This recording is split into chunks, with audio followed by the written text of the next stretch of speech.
Good afternoon mga ka-Nice. So we have here Innova 2023. Ang inabail ni sir is para sa kanyang high beam and low beam. Sige sir, open po natin.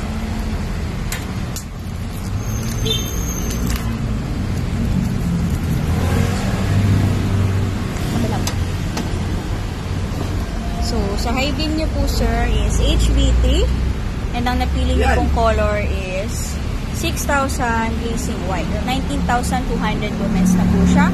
Quad chip na po. Then, heatsink to driver po sir is waterproof na po siya. So, no worries if mabasa po. Then, sa lifespan niya naman po sir is 50,000 hours, 5 to 6 years. And sa warranty naman natin sir is 3 years and 6 months po. Open naman natin yung para sa low beam niya po.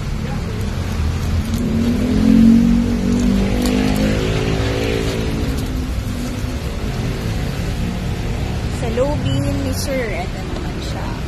Same lang siya sir, dun sa high beam natin, quad chip na po. Then, heatsink to driver po is waterproof na din po. And then, 19,200 lumens na din po siya. And ang napili nyo pong color is 4,300 Kelvin all weather po. Then, sa lifespan niya naman po sir is 50,000 hours din po. 5 to 6 years din po siya. Then, sa warranty naman, same lang din sila sir. High beam mo po, 3 years and 6 months po. Mabuboid lang po yung warranty natin sir. If mapagalaw natin sa unauthorized POS order. So, if magkaroon ng problema, message lang po tayo. So, install na natin sir. Thank you for choosing us.